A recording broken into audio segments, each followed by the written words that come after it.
வணக்கம் வால்டர். வணக்கம் தினேஷ்ண்ணே. எல்லாரும் ரொம்ப ஆவலோடு எதிர்பார்த்துட்டு இருந்த அந்த சாம்பியன்ஸ் ட்ராஃபி ஃபீவர் வந்து ஸ்டார்ட் ஆயிருச்சு. ஆமாம், ரொம்ப எல்லாரும் எதிர்பார்த்துட்டு இருந்தது இந்தியாவோட ஸ்குவாட் எப்போ வருது அப்படின்றது தான். ஒரு வார டைம்லாம் கேட்டு வந்திருந்தாங்க. ஆமாம், எக்ஸ்ட்ரா டெட்லைன்லாம் முடிஞ்சு எக்ஸ்ட்ரா ஒரு வாரம்லாம் கேட்டு அனௌன்ஸ் பண்ணியிருக்காங்க. நேற்று வந்து ஸ்குவாடை வந்து பிசிசிஐ அனௌன்ஸ் பண்ணிட்டாங்க. இந்த ஸ்குவாடு சாம்பியன்ஸ் ட்ராஃபி ஜெயிக்கிறதுக்கு தகுந்தபடி இருக்கா?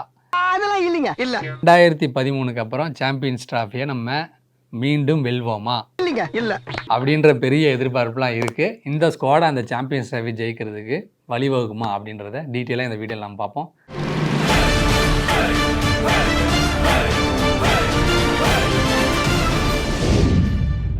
அதான் தினேஷ்ண்ணே, எல்லாரும் வெயிட் பண்ணிட்டு இருந்த அந்த ஸ்குவாட் 15 பேர் அந்த குழு யாருன்றத முதல்ல பார்த்துடலாம்.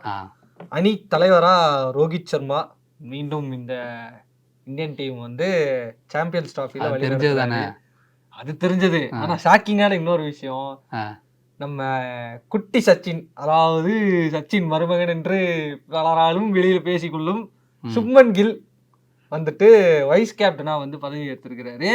அருமை. இந்த ஸ்குவாடை முழுசா சொன்னதுக்கு அப்புறம் இதுக்கு வர அடுத்ததா ராஜா கோலி கூட நம்ம வந்து ஸ்ரேயஸ் ஐயர் இருக்கிறாரு. அப்புறம் தான் வழக்கமாக சாம்பியன்ஸ் ட்ராஃபி வேர்ல்டு கப்னாலே ஒரு செட் ஆஃப் பீப்புள் வச்சிருக்கிற மாதிரி ஹர்திக் பாண்டியா, கேஎல் ராகுல். இந்த டைம் வந்துட்டு அக்ஷர் பட்டேல் திரும்பி வராரு. ஏன்னா 2000 இந்த T20 வேர்ல்டு கப்பில் அவர் பண்ண பர்ஃபார்மன்ஸ்னாலேயோ அவர் வந்து இந்த ஸ்குவாடில் வந்துட்டு இடம் பிடிக்கிறாரு. கண்டிப்பாக.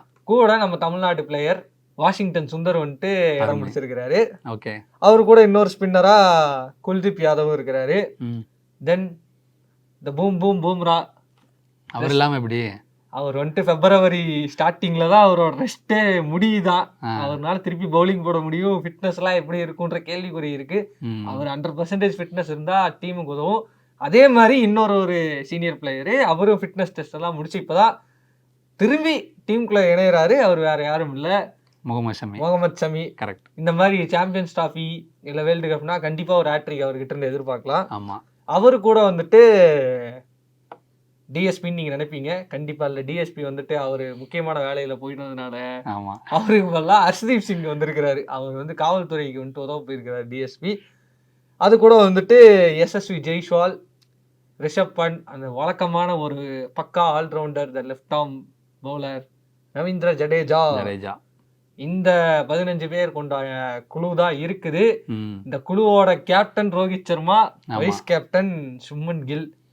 இந்த இடத்துல என்னன்னா, வைஸ் கேப்டன் சுப்மன் கில் அந்த பதவி ஏன் சுப்மன் கில் கொடுத்தாங்க? கரெக்ட். அது வந்து ஸ்குவாட் அனௌன்ஸ்மெண்ட் வந்து எப்போன்னு எல்லாரும் எதிர்பார்த்துட்டு இருந்தாங்க. இப்போ ஸ்குவாட் வந்துருச்சு. வந்த உடனே இப்போ டிபேட் வந்து பெருசா என்ன போயிட்டு இருக்குன்னா, சுப்மன் கில்லுக்கு எதுக்கு வைஸ் கேப்டன் அப்படின்றத, டீமுக்குள்ளே எதுக்கு வாய்ப்புன்றது நிறைய பேர் சொல்லிட்டு இருந்தாங்க. சுப்மன் கில்லை டீம்லயே எடுக்க கூடாது, அவருக்கு பதிலாக வேற யாருக்கா வாய்ப்பு கொடுக்கலான்னு இதுக்கு முன்னாடி ஒரு டிபேட் ஓடிட்டு இருந்துச்சு. இப்ப நீ டீமுக்குள்ள எடுத்தது மட்டும் இல்லாம வைஸ் கேப்டன் வேற கொடுத்துட்டீங்க. ஆடப்போற எல்லா மேட்ச்லயும் தலைவன் ஆடியே ஆவான். ஆமா, ஏதாவது எஸ்எஸ்வி ஜெய்ஸ்வாலா சுப்மன் கில்லான்ற ஒரு டவுட் முன்னாடியே இருந்திருக்கும், யாரு ஓப்பனிங் பண்ண போறான்னு. அதை வந்து கன்ஃபர்மேஷன் பண்ற விதமா சுப்மன் கில்லும் ரோஹித் சர்மாவும் தான் ஓப்பன் பண்ண போறாங்க. வை அப்படின்ற ஒரு பெரிய கேள்வி இருக்கு. ஏன்னா பும்ரா மாதிரி ஒரு கேப்டன் இப்ப நம்ம டெஸ்ட்ல பார்த்தோம், இந்த கவாஸ்கர் இதுலாம், அதுல அவரு பண்ண கேப்டன்ஷிப் வந்து ரோஹித்தை விட நல்லா இருந்ததுன்னு நம்மளே நிறைய இடத்துல நம்ம எல்லாருமே பேசிட்டு இருக்கோம். அப்படிப்பட்ட ஒரு பிளேயர் இருக்கும்போது திருப்பி நீங்க வந்துட்டு அவரை வைஸ் கேப்டனா போட்டிருந்தா இன்னும் நல்லா இருந்திருக்கும். ஒரு பவுலிங் யூனிட் ஸ்ட்ராங்கா இருக்கும். அதை விட்டுட்டு இவங்க வந்து சுப்மன் கில் கிட்ட போயிருக்கிறாங்க. சுப்மன் இப்போ நம்ம இதுல குறிப்பிட வேண்டியது என்னன்னா, எல்லா மேட்சும் துபாயில நடக்குது. கரெக்ட். சுப்மன் கில் கிங்கு, அவரோட பேட்டிங் ஃபார்ம் எல்லாமே இந்தியாவுக்குள்ளார மட்டும்தான் இருந்திருக்கு. தூக்கிட்டு போய் துபாயில மேட்ச் வைக்கும் போது தலைவன் என்ன பண்ண போறான்ற பெரிய கேள்வி இருக்கு. ஆமா, சாம்பியன்ஸ் டிராஃபி நடத்த போறதே பாகிஸ்தான் தான். ஆமா, பாகிஸ்தான் ஏற்கனவே வேர்ல்டு கப் நடக்கும்போது இங்க நம்ம ஊருக்கு வந்து விளையாடிட்டாங்க. சரி, சமரசமா போயிருவாங்க, நம்ம இந்தியாவும் அங்க போய் விளையாடிடுவாங்க நம்ம எதிர்பார்த்தா. இவங்க அது முடியாதான், அதுதான் பாகிஸ்தான் நாங்க வரமாட்டோம், ரிச்சஸ்ட் கிரிக்கெட் போர்ட்ல அப்படின்ற மாதிரி ஏதாவது ஒண்ணு பண்ணணும்ல. இதுல இவங்க ஐசிசி சேர்மேன் வேற ஆயிட்டாங்க. ஆமா, இவங்க போட்டாதான் ரூலு. நான் வைக்கிறதா ரூலு, நான் வைக்கிறதா சட்டம்ன்ற மாதிரி டைகர் ஹுக்கும்னு அவங்க ஜாலியா சுத்திட்டு இருக்காங்க. பிசிசிஐக்கு வந்துட்டு அவனுக்கு ஒரு ஜாலியா சுத்திட்டு நாங்க வந்து பாகிஸ்தான்ல ஆட மாட்டோம், வேணா துபாயில மேட்ச் வைங்கன்னு. ஆமா, இந்தியாவுக்கு நடக்கிற மேட்சஸ் மட்டும் துபாயில நடக்க போகுது. இத்தனைக்கும் பாகிஸ்தான் வந்து நிறைய விஷயங்களை வந்து இந்தியாவுக்கு ஏற்பாடு பண்ணி தரேன்னு சொன்னாங்க. நீங்க வந்து ஒவ்வொரு மேட்சும் விளையாடிட்டு வந்து நீங்க திரும்ப இந்தியா கூட போயிருங்க, அதுக்கான வாகன வசதி எல்லா வசதியுமே ஏர்போர்ட்டு எல்லா பிளேன் வசதியெல்லாம் பண்ணி தரேன்னு சொல்றாங்க. அத்தனையும் சொல்லியுமே வந்து பிசிஏ ரிஜெக்ட் பண்ணிட்டாங்க. நான் அவங்க பாகிஸ்தான் வர மாட்டோம். அதுக்கு இவங்க சொன்ன ரூல்ஸ் என்னன்னா ஒரு மேட்சுக்கும் டிராவல் பண்ணிக்கிட்டு இருந்தா எங்களோட மைண்ட் செட் எப்படி இருக்கும்ன்றது. இப்போ மற்ற டீம் எல்லாம் பாகிஸ்தான்ல ஆடணும், துபாயில வந்து ஆடணும். அப்ப மற்ற டீமோட இதை பத்தி அவங்க என்ன கன்சிடரேஷன் பண்ணாங்கன்றது தெரியல. இவங்களுக்கு ஒரு நியாயம், உங்களுக்கு வந்தா ரத்தம் எங்களுக்கு வந்தா தக்காளி சட்னின்ற மாதிரிதான் இது ஒரு நிலைமை இருக்கு. இதுவே பயங்கர கான்ட்ரவர்சியலா போயிட்டு இருக்கும்போது நம்ம சுப்மன் கில்ல போட்டது 2023 வேர்ல்டு கப் ஸ்குவாட் நமக்கு அந்த ஃபைனல் மேட்சை தவிர மற்ற எல்லா மேட்சும் நல்லா ஆடணும்ன்றது சொன்னாங்க. ஆமா, ஈவன் தோ நம்ம நல்லா ஆடியுமே ஃபைனல் நம்ம கப்படிக்க முடியாதுன்றது அது அது டேன்னு சொல்ல முடியாது. இட்ஸ் ஹோல் டீமா ரெஸ்பான்சிபிள் எடுத்தாகணும். ஆனா அந்த ஸ்குவாடுக்கும் இந்த ஸ்குவாடுக்கும் என்னன்னா ஒரு பெரிய வித்தியாசம் இல்ல. ஒரு 5 பேர்த்த வந்துட்டு மாத்தி இருக்கிறாங்க. அந்த 5 பேர் யாரு உள்ள யாரு வெளியிலன்றத பாப்பனே. ஆமா, கண்டிப்பா. போன வேர்ல்டு கப் இந்த வேர்ல்டு கப்லயும் நீ சொன்ன மாதிரி வெறும் 5 சேஞ்ச் தான். அதுல ஆள் வந்து சூரியகுமார் வந்து வேர்ல்டு கப்ல இருந்தாரு, இப்ப இல்ல. அவருக்கு பதிலா ஜெய்சாலை உள்ள கொண்டு வந்திருக்காங்க. Okay, Suryakumar middle order batsman இதுக்கு மட்டும் வந்துறமா கேட்டாங்க. சஞ்சு சாம்சன் எப்படிப்பா நீங்க கூட்டு வரீங்கன்னு. ஆமா, சரி, ஓகே. இது ஓகே. இதுல இன்னொன்னு இருக்கு. சூரியகுமார் ஏன் டிராப் பண்ணிருப்பாங்கன்னு நினைக்கிறேன்னா, சூரியகுமார் வந்து T20க்கு கேப்டன் ஆக்கிட்டாங்க. நீ T20 மட்டும்தான், நீ ஓடியே டெஸ்ட் பக்கம்லாம் வரக்கூடாது அப்படின்னு அப்படின்ட்டு ஒரு பாயிண்ட். ரெண்டாவதா வந்து வேர்ல்டு கப்ல வந்து இஷான் கிஷன் இருந்தாப்ல, அவருக்கு பதிலா இப்ப வந்து ரிஷப் பண்ட உள்ள இறக்கிருக்காங்க. ஓகே, ரிஷப் பண்ட். ஆமா, அப்புறம் வேர்ல்டு கப்ல வந்து அஸ்வின் இருந்தாப்ல, அஸ்வினுக்கு பதிலா இப்ப அக்சர் பட்டேல். அஸ்வின் ரிட்டையர்மெண்ட் ஆயிட்டாப்ல. அதுக்கான கண்டிப்பா அவரு இருந்திருந்தா வாய்ப்பு கொடுத்திருப்பாங்க. கண்டிப்பா கொடுத்திருப்பாங்க. ஆமா, ஏன்னா கடைசி மேட்ச் கடைசி ஒரு சாம்பியன்ஸ் டிராபி ஆடட்டும்னு கொடுத்திருப்பாங்க. பட் பிளஸ் ஒரு சீனியர் பிளேயர் கடைசியா நடந்த டெஸ்ட்ல நல்லா பெர்ஃபார்ம் பண்ணிருக்காரு. கண்டிப்பா ஒரு வாய்ப்பு கொடுத்திருப்பாங்க இருந்திருந்தா. கண்டிப்பா. அப்ப அவருக்கு பதிலா அக்சர் பட்டேல்னு சொல்லலாம், இல்ல வாஷிங்டன் சுந்தர்னு சொல்லலாம். ரெண்டு பேரும் யாரோ ஒருத்தர். சரி, கரெக்ட். அடுத்ததா வந்து வேர்ல்டு கப்ல ஷர்துல் தாக்கூர் இருந்தாப்ல. லார்ட் தாக்கூர் இப்பதான் நீங்க அவர் ஆல்ரவுண்டர். அந்த ஆல்ரவுண்டருக்கு தான் இன்னொரு ஆல்ரவுண்டர் அவருக்கு பதிலா கரெக்ட் அக்சர் பட்டேல் அவருக்கு பதிலா இருக்காங்க. கரெக்ட். கடைசியா வந்து சிராஜ் வேர்ல்டு கப்ல இருந்தாப்ல. இப்ப அவரை தூக்கிட்டு பதவி ஏற்றோனே சரி பண்ணி போய் மக்கள் சேவையாற்று கிரிக்கெட் சேவைக்கு வந்துட்டு புது பையனா கொண்டு வரோம்னு ஹர்தீப் சிங்கை இறக்கிட்டாங்க. ஆமா, போன வேர்ல்டு இந்த T20 வேர்ல்டு கப்லயே எல்லாராலையும் பெரிதா கேட்கப்பட்ட ஒரு பெரும் கேள்வி என்னன்னா, இந்த ஃபோர்த் சீமர் யாருன்றது ரொம்ப பெரிய கேள்வி வச்சுக்கிட்டு இருந்தாங்க. ஆமா, இப்ப எனக்கு என்னன்னா, இங்க அக்சர் பட்டேலும் ஒரு ஸ்பின்னர் ஆல்ரவுண்டர். கரெக்ட். நீங்க கூட ரவீந்திர ஜடேஜாவும் ஒரு லெஃப்ட் ஆர்ம் பேட்ஸ்மேனு, correct, left arm bowler allrounder. கூட குல்தீப் யாதவ் அவரும் ஒரு ஸ்பின்னரு, அவரையுமே நீங்க இதுக்கு இதாதான் யூஸ் பண்ண போறீங்க. கூட வாஷிங்டன் சுந்தருமே ஒரு மாதிரி ஸ்பின்னர் கம் பேட்ஸ்மேன் தான். ஒரு ஆல்ரவுண்டர்ஸ் பட்டாளமா வச்சிருக்காங்க. ஆல்ரவுண்டர்ஸ் பட்டாலும் ஆனா ஸ்பின்ல வச்சிருக்காங்க. எல்லாமே ஸ்பின். இந்த இடத்துல என்னன்னா, இவங்களுக்கு ஒரே ஒரு தூண் வந்துட்டு ஹார்திக் பாண்டியா. அவரு கரெக்ட் மேட்ச் ஆடி ரொம்ப நாள் ஆகுது. அவர் எப்படி துபாயில வந்து நீ எப்படி அவரு திருப்பி கம்பேக் பண்ணுவாருன்ற ஒரு பெரிய விஷயம் ஒண்ணு இருக்கு.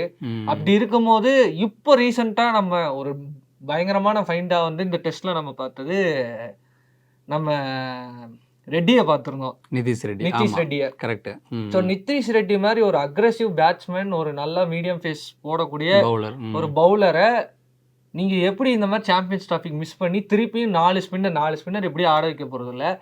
அப்படி இருக்கிற சிச்சுவேஷன்ல மேபி வாஷிங்டன் சுந்தரோ இல்ல அக்சர் பட்டேலோ இவங்க 2 பேர்த்துல யாராவது ஒருத்தருக்கு பதிலா இவங்க இப்படி போயிருக்கலாம்னு நான் நினைக்கிறேன். நீங்க என்ன சொல்றீங்க? கரெக்ட் தான், உண்மைதான். நீ சொன்ன மாதிரி எடுத்து பார்த்தோம்னா அந்த 4 பேருமே ஸ்பின்னு பிளஸ் பேட்டர்ஸா தான் இருக்காங்க.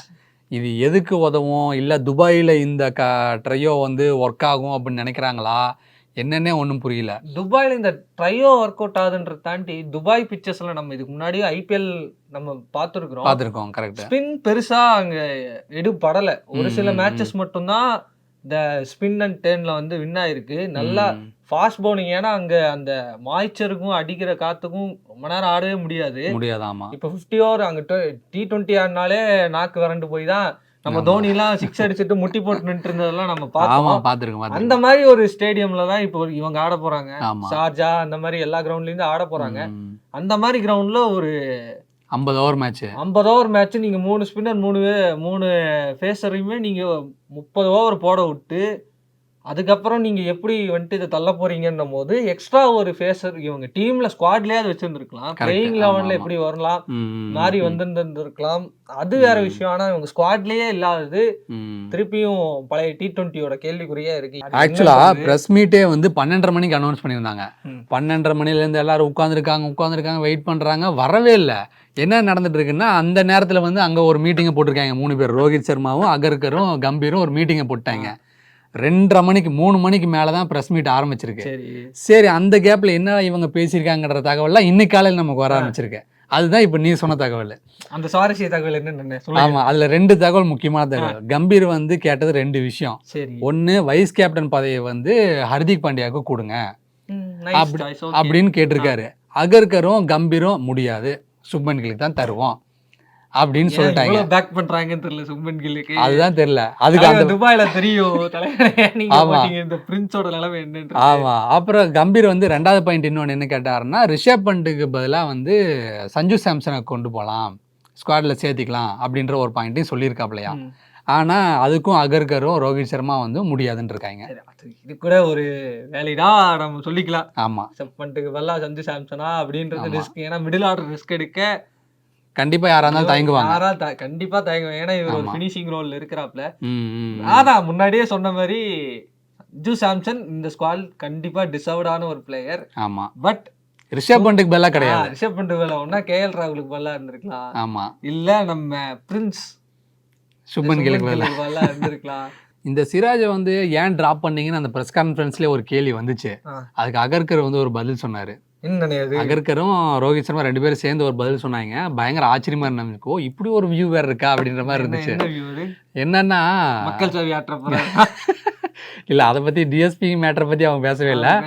அவங்க வந்து என்ன ஒரு பாயிண்ட் ஆஃப் வியூல சொன்னாங்கன்னா, பவுலிங் பொறுத்த வரைக்கும் புது பால்ல வந்து சிராஜோட பவுலிங் நல்லா இருக்காமா.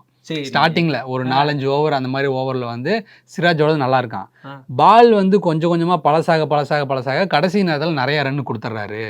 அவரோட பவுலிங் வந்து எடுபடல அப்படின்ற மாதிரி ஒரு பாயிண்ட்டை வந்து ரோஹித் சர்மா அகர்கரும் அந்த கான்ஃபரன்ஸ்ல சொல்றாங்க. என்னதான் 2022 லீடிங் விக்கெட் டேக்கரா வந்துட்டு நம்ம முகமது சிராஜ் இருந்தாலும் வேர்ல்டு கப் இந்த மாதிரி டோர்னமெண்ட்ல தலைவன் சொதப்புனதுனால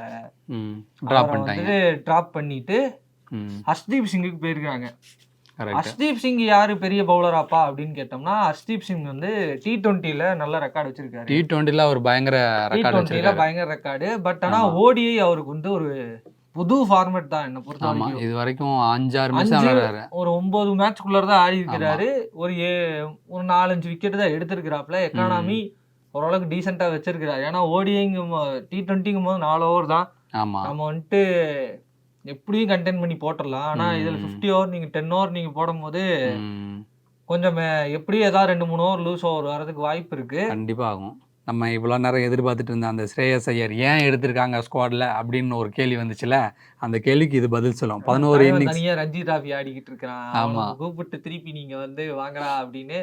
தலைவங்க IPL பெருசா பர்ஃபார்மன்ஸ் இல்ல போன வருஷம். ஏன்னா அதுக்கு முன்னாடி வந்து 2 பேரும் பொலன்னு பொழந்துட்டு இருந்ததுனால தலைவனுக்கு IPL பெருசா பேட்டிங்கும் கிடைக்கல. கிடைச்ச வாய்ப்புலையும் சொற்ப ரன்களில் அவருக்கு அந்த ஷார்ட் பாலை போட்டு விக்கெட் எடுத்த காரணத்தினால் அவரை இந்த வருஷம் திருப்பி நம்பி டீமுக்குள்ள எடுத்துக்கிறாங்க. இந்த winning captain, IPL winning captain. என்னதான் பெருசா சொதப்பலன்னா கப்பு ஜெயிச்சிட்டார்ல அவர் மட்டும் ஆடி கப்பு ஜெயிக்கலப்பா, டீமா தானே ஜெயிச்சோம். அது இதுதான் ஒத்துக்க முடியல. கரெக்ட் தான், அடிச்சிடுறது. ஒரே அடியா அடிச்சிடுறது. ஓகே, அப்படிப்பட்ட அந்த ஸ்ரேயஸ் ஐயர் வந்து வேர்ல்டு கப்ல வந்து என்ன பண்ணியிருக்காரு அப்படின்றது வந்து இப்போ நம்ம படிக்க போகிற இந்த ஸ்டேட்டஸ் சொல்லும். ஆமாம், பேட்டிங் பண்ணியிருக்காரு. அந்த பேட்டிங்கில் வந்து 11 மேட்ச் இன்னிங்ஸ் ஆடி இருக்கிறாரு. 530 ரன் அடிச்சிருக்காரு. 128 வந்து ஹையஸ்ட் ஸ்கோர். ஆவரேஜ் 66.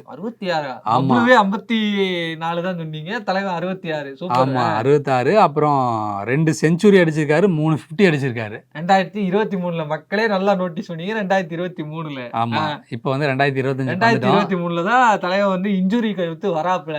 திருப்பி வந்துட்டு ஸ்குவாடுக்கும் வராரு, IPL குள்ளரையும் வராரு. வந்த உடனே ஒரு பர்ஃபார்மன்ஸை போட்டாப்ல.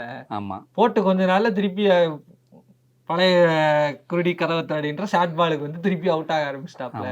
அப்ப இருந்து ஷார்ட் பால் வந்து இப்போ ரஞ்சி டிராஃபி வரைக்கும் அவர் தொடர்ந்து வந்துட்டே தான் இருக்கு. கரெக்ட். அடுத்து யாரு? அடுத்ததா வந்து கேஎல் ராகுல் இருக்காப்ல. கேஎல் ராகுல் வந்து ராகுல். ஆமா, அவரும் நல்ல ஒரு பெர்ஃபார்மன்ஸ் தான் பண்ணியிருக்காப்ல. எல்லா சாம்பியன்ஸ் டிராஃபியா இருக்கட்டும், வேர்ல்டு கப்பா இருக்கட்டும், என்ன ஸ்குவாட்லயா இருக்கட்டும், தலைவனை வந்து கூட்டு வந்துடுறது. ஆமா, கேட்டா இதை கிளாசிக் பேட்ஸ்மேன் பா, என்னப்பா இப்படி கூட்டுறதுன்றது. ஆமா, அவர் ஒரு 10 இன்னிங்ஸ் ஆடி இருக்காப்ல. ஆனா இவரோட ஒரே ஒரு பிளஸ் என்னன்னா, துபாயில மேட்ச் நடக்குது, தலைவன் வந்துட்டு அவுட் ஆஃப் த இந்தியாவை தவிர்த்து அதே மேட்சஸ்ல வந்து நல்ல ரெக்கார்டு வச்சிருக்காரு. நல்ல பேட்டிங் ஆவரேஜ் மெயின்டைன் பண்ணி கொண்டிருக்கிறார். கரெக்ட். அதனால குட் சைன். அவர் வந்து 10 இன்னிங்ஸ்ல வந்து 452 ரன் அடிச்சிருக்காப்ல. ஹையஸ்ட் ஸ்கோர் 102, ஆவரேஜ் 75, ஒரு செஞ்சுரி 2 50 அடிச்சிருக்காப்ல. செஞ்சுரி ஓகே, அவ போதும்லப்பா.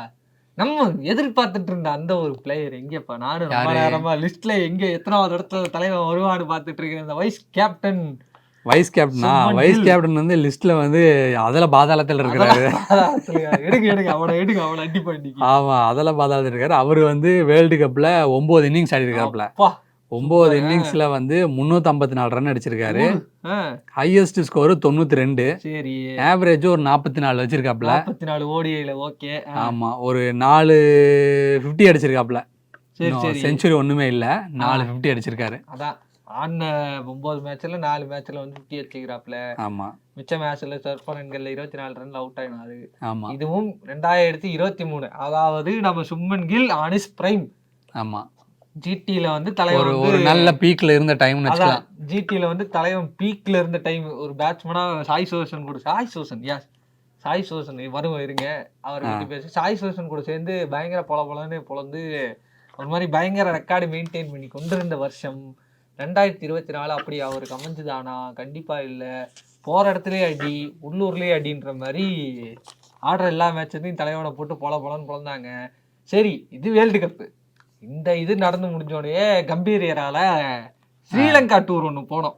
ஆமா, ஸ்ரீலங்கா டூர் ஒன்று போனோம். ஸ்ரீலங்கா டூர்ல போயிட்டு என்ன பண்ணிட்டு வந்தோம்? நம்ம அடி வாங்கணும், குமி வச்சு டம்முன்னு அடிச்சு அமிச்சானுங்க ஸ்ரீலங்கா. T20 நம்ம ஜெயிச்சு விட்டோம். அவனுக்கு கூட ஜாலியா போயிட்டு சின்ன சின்ன சிறுவண்டுகளை வைத்து T20 நம்ம ஜெயிச்சிட்டோம்ன்ற மாதிரி ரோஹித் சர்மா வந்து குஷியில வந்துட்டு நான் பண்றேன்டா திருப்பி ஓடிக்கு கேப்டன்ட்டு கிரிட்டுன்னு ஓடி வந்தாப்ல. ஆமா, ஓடி வந்தோடனே தருமடி வாங்கினாப்ல. அங்க வந்து வேர்ல்டு கப்ல வந்து நல்ல ஃபார்ம்ல ஆடி இருக்கிறாரு. வேர்ல்டு கப்ல ஆவரேஜ்ல வந்து ஒரு 44 இருக்கிறாருன்ற ஒரே காரணத்துக்காக சாம்பியன்ஸ் டிராஃபில வந்து சுப்மன் கில் எடுத்திருக்காங்க. வேர்ல்டு கப் நடந்தது இந்தியால. ஆமா, இது நடக்க போறது துபாயில.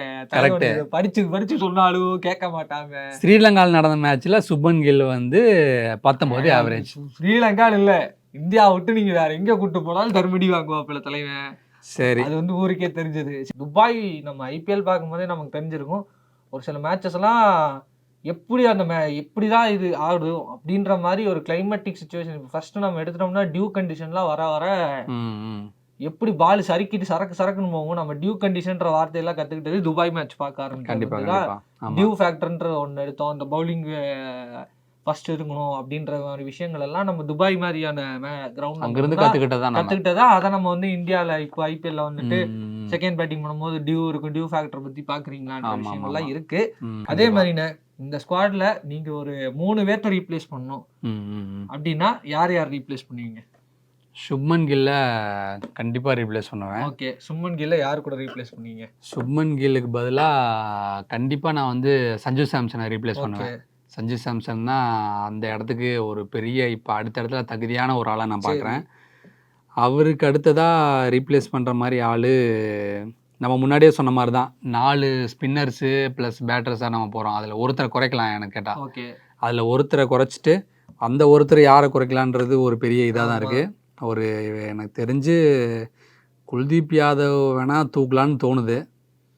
குல்தீப் யாதவ் தூக்கிட்டு வேணால் அவருக்கு பதிலாக வேற ஒரு நல்ல ஒரு பேசர், நம்ம பேசர் ப்ளஸ் ஒரு நல்ல பேட்ஸ்மேனாக இருக்கக்கூடிய ஒரு ஆளாக இருந்தால் அந்த இடத்துக்கு ஒரு பெரிய நிதிஷ் ரெட்டி தவிர வேற வாய்ப்பு. கரெக்ட், நம்ம முன்னாடி பேசுனதா நிதிஷ்குமார் ரெட்டி தான். இப்போ நம்ம ரீசெண்டாக ஒரு நல்ல ஒரு வளர்ந்து வரக்கூடிய ஒரு நல்ல ஆல்ரவுண்டராக தெரியுறாப்புல. ஸோ அந்த இடத்துக்கு அவரை ரீப்ளேஸ் பண்ணலாம்.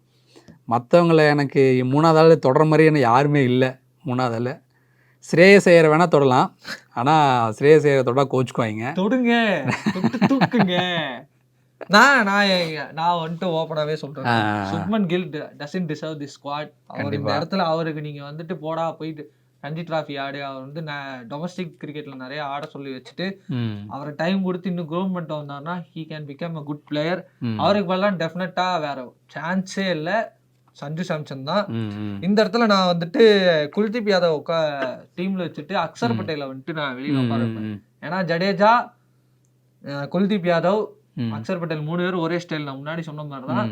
கம்பேரிட்டிவ்லி நம்ம வெளியூர்ல போய் ஆடும் போது 50 ஓவருங்கும் போது கண்டிப்பா ரவீந்திர ஜடேஜா ஆட போறாரு. இன்னொரு ஸ்பின்னரா நம்ம வந்துட்டு எடுத்துட்டு போறது குல்தீப் யாதவ். ஒரு ஃபுல் டைம் ஸ்பின்னர் அவங்களுக்கு கண்டிப்பா தேவைப்படும்ன்றதுனால குல்தீப் யாதவ் வந்து நான் வெளியே எடுக்க மாட்டேன். ஸோ அக்சர் பட்டேலுக்கு பதிலா நிதிஷ்குமார் ரெட்டி தான்.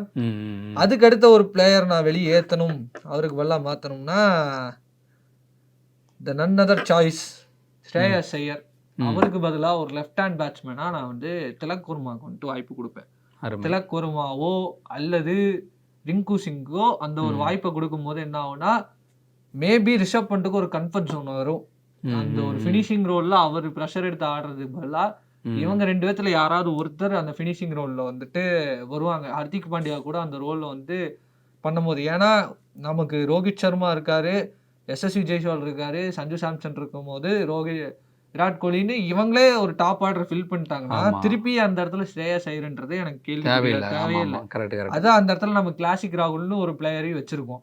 அப்ப அப்பேற்பட்ட பிளேயருக்கு அடுத்து நம்ம பினிஷிங் ரோல்ல ஆள் பார்க்கும்போது ஹர்திக் பாண்டியான்னு ஒரு ஆளை மட்டும்தான் நம்ம நம்பி இறங்குற மாதிரி இருக்கு.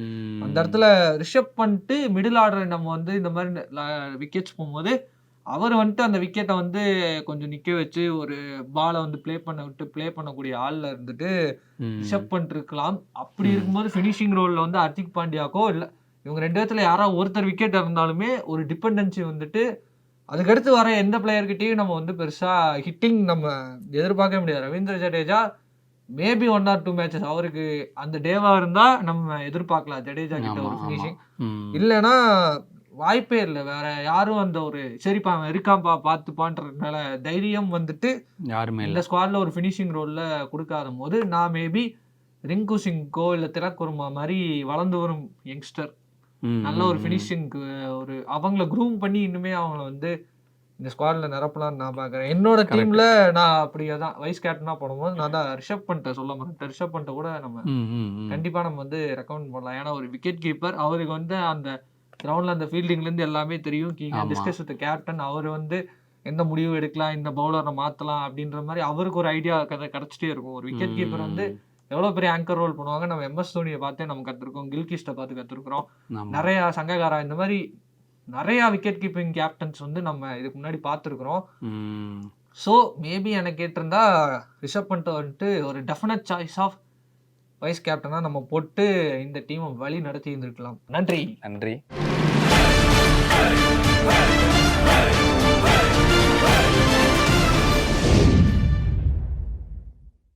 உடனுக்குடன் செய்திகளை தெரிந்து கொள்ள சன் நியூஸ் பெல் ஐகானை கிளிக் பண்ணுங்க.